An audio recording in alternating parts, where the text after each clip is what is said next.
എല്ലാവർക്കും വീണ്ടും പുതിയൊരു വീഡിയോയിലേക്ക് സ്വാഗതം.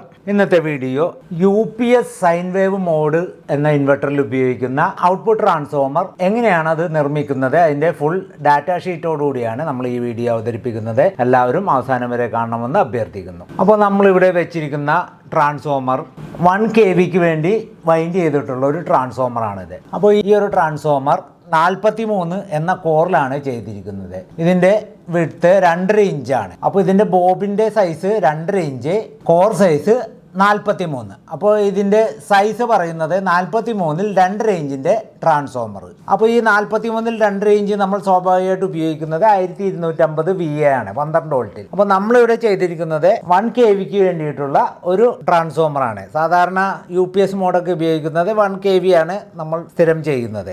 അപ്പോൾ അതുകൊണ്ട് നമ്മളിവിടെ 1 kVക്ക് വേണ്ടിയാണ് ഇത് ചെയ്തിരിക്കുന്നത്. 1 kVക്ക് എന്ന് പറഞ്ഞു കഴിഞ്ഞാൽ ഇത് ഫുള്ള് അലൂമിനിയം വൈൻഡിങ് ആണ് ഇതിൽ ചെയ്തിരിക്കുന്നത്. അതാണ് നമ്മൾ 1 kV എന്ന് പറയുന്നത്. നിങ്ങൾക്ക് ഇത് കോപ്പർ വൈൻഡിങ് ചെയ്യുകയാണെങ്കിൽ 1250 VAക്ക് ചെയ്തെടുക്കാവുന്നതാണ്. അപ്പോൾ അതിൻ്റെ ഡാറ്റ ഷീറ്റിൽ അതിനെക്കുറിച്ച് പ്രത്യേകം പറയുന്നത്. അപ്പോൾ നമ്മൾ 12 വോൾട്ടിൽ ഇതിൻ്റെ സെക്കൻഡറി വിഭാഗത്തിൽ ഇവിടെ അലൂമിനിയത്തിൽ 11 SWGയുടെ 3 വയർ വെച്ചിട്ടാണ് നമ്മളിവിടെ ഇട്ടിരിക്കുന്നത്. അതാണ് നമുക്കിവിടെ സെക്കൻഡറിയിൽ വരുന്നത്. അതേപോലെ പ്രൈമറിയിൽ വരുന്നത് 18 SWGയുടെ വയർ ഉപയോഗിച്ചിട്ടാണ് നമ്മളിവിടെ പ്രൈമറി ചെയ്തിരിക്കുന്നത്. ഇത് ശരിക്കും നമ്മൾ 250 വോൾട്ടിനാണ് ചെയ്തിരിക്കുന്നത്. കൂടാതെ നമ്മൾ ഈ പ്രൈമറി വോൾട്ടിൽ ഒരു 40 വോൾട്ട് ഓക്സിലറി സപ്ലൈ കിട്ടുന്നതിന് വേണ്ടിയുള്ള ഒരു വൈൻഡിങ് നമ്മളിവിടെ ചെയ്തിട്ടുണ്ട്. നിങ്ങൾക്കിവിടെ കാണാമെന്ന് വിചാരിക്കുന്നു.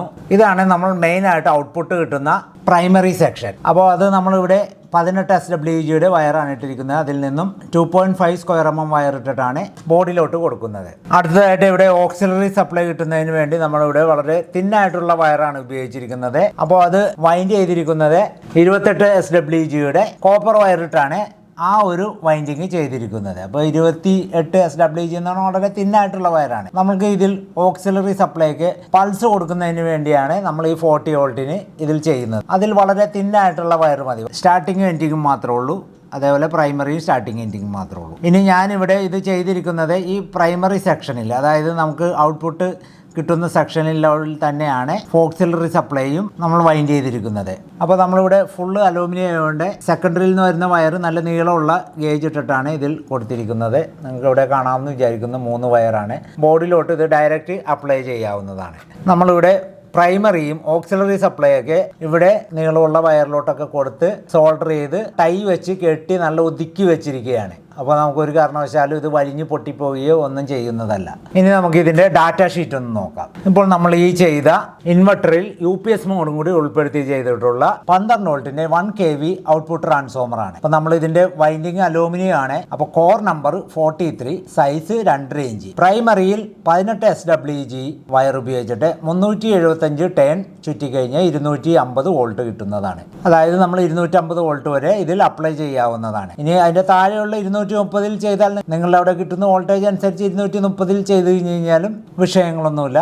നമ്മളുടെ വോൾട്ടേജ് ഹൈ ആക്കി ഇട്ടിരിക്കുന്നത് അത്തരം വോൾട്ടേജ് വന്നു കഴിഞ്ഞാൽ ട്രാൻസ്ഫോമർ കേടാകാതിരിക്കാനാണ്. അപ്പോൾ നമുക്കിവിടെ സെക്കൻഡറിയിൽ വന്നിരിക്കുന്നത് 11 SWGയുടെ 3 വയറിട്ടിട്ട് 12 ടേണാണ് ചുറ്റിയിരിക്കുന്നത്, 7.5 വോൾട്ട്. അപ്പോൾ നമ്മളിവിടെ അതിൻ്റെ കാൽക്കുലേഷൻ നോക്കുകയാണെങ്കിൽ VPT വോൾട്ട് പെർ ടേൺ നമ്മളിവിടെ കണക്കാക്കിയിരിക്കുന്നത് 0.666 ആണ്. അപ്പോൾ നമുക്ക് ഈ വോൾട്ടും ടേണും കിട്ടിക്കഴിഞ്ഞ് കഴിഞ്ഞാൽ നമുക്ക് അതിൻ്റെ VPT കിട്ടും. 250 വോൾട്ടാണ് നമ്മളിവിടെ ചുറ്റിയിരിക്കുന്നത്. 250-നെ 375 കൊണ്ട് ഹരിച്ചു കഴിഞ്ഞാൽ നമുക്ക് കിട്ടുന്ന ആൻസറാണ് VPT.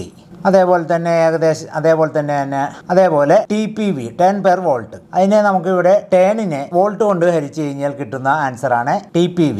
375 divided by 250 is equal to 1.5. ഇനി നമ്മൾ രണ്ടാമത് ഉപയോഗിച്ച പ്രൈമറി, അതായത് സെക്കൻഡ് സ്റ്റേജ് ഓക്സിലറി സപ്ലൈക്ക് ഉപയോഗിച്ച പ്രൈമറി 28 SWG 60 ടേൺ ആണ് ഉപയോഗിച്ചിരിക്കുന്നത്, 40 വോൾട്ട്. ഇനി അടുത്തത് നമ്മൾ ഇവിടെ കോപ്പർ ആണ് ചെയ്യുന്നതെങ്കിൽ നമുക്ക് പ്രൈമറിയിൽ 19 SWG കോപ്പർ വയർ മതി, 375 ടേൺ. സെക്കൻഡറിയിൽ 12 SWG വയർ മതി, 12 ടേൺ. ഇനി നിങ്ങൾ ഇത് 1250 VA ഒക്കെ ആണെങ്കിൽ പ്രൈമറിയിൽ 18 SWG 375 ടേണും സെക്കൻഡറിയിൽ 11 SWG 3 വയർ 12 ടേണും ചുറ്റിക്കഴിഞ്ഞാൽ 1250 VA കിട്ടുന്നതാണ്. ഇനി നമുക്ക് ഈ വോൾട്ടേജ് കാൽക്കുലേറ്റ് ചെയ്യുന്നത് എങ്ങനെയാണെന്ന് നോക്കാം. വോൾട്ടേജ് കുറയ്ക്കുകയും കൂട്ടുകയും ചെയ്യണേ. നമുക്ക് 230 വോൾട്ടിന് നമുക്ക് ചുറ്റിയിരിക്കുന്നത് 345 ടേൺ ആണ്. അപ്പോൾ 230 വോൾട്ട് കിട്ടുന്നത് 0.666 ഇൻറ്റു ടേൺസ് നമ്മളിവിടെ കുറച്ച് കഴിഞ്ഞ് കഴിഞ്ഞാൽ നമുക്ക് ഈ വോൾട്ടേജ് കിട്ടുന്നതാണ്. അപ്പോൾ 0.66 ഇൻറ്റു 345 ഈസ് ഈക്വൽ ടു 230. നമ്മൾ ഈ ടേൺസ് കുറക്കുന്നതനുസരിച്ച് ഈ വോൾട്ടേജ് കുറയുന്നതാണ്, കൂട്ടുന്നതനുസരിച്ച് കൂടുന്നതാണ്. അപ്പോൾ അങ്ങനെയൊക്കെയാണ് നമ്മൾ ഈ വോൾട്ടേജ് കാൽക്കുലേറ്റ് ചെയ്യുന്നത്. അതിൻ്റെ അടിസ്ഥാന തത്വം VPT ആണ്. അപ്പോൾ ഇത്രയുമാണ് ഈ ഒരു ട്രാൻസ്ഫോമറിൻ്റെ ഡീറ്റെയിൽസ്. ഇനി ഇത് വൈൻഡ് ചെയ്യുന്നത്, ഇതിനു മുമ്പ് നമ്മൾ ഒത്തിരി ട്രാൻസ്ഫോമറിൻ്റെ വൈൻഡ് ചെയ്യുന്ന വീഡിയോകൾ ഇട്ടത് കൊണ്ടാണ് ആ പ്രോസസ്സ് കാണിക്കാത്തത്. കാരണം അത് ചെയ്യുവാനായിട്ട് ഒരുപാട് സമയം വേണം. അപ്പോൾ അതുകൊണ്ട് നമ്മൾ ഇതിൻ്റെ ഡീറ്റെയിൽസ് മാത്രമാണ് ഫുള്ളായിട്ട് പറഞ്ഞു പോകുന്നത്. വൈൻഡ് ചെയ്യുന്ന സെക്ഷൻ കാണിച്ചത് കൊണ്ടാണ്. അപ്പോൾ വീണ്ടും മറ്റൊരു വ്യത്യസ്തമായിട്ടുള്ള ടെക്നിക്കൽ വീഡിയോയുമായി വരുന്നവരെ നിങ്ങൾക്ക് എല്ലാവർക്കും ഒരിക്കൽ കൂടി എൻ്റെ നന്ദി, നമസ്കാരം.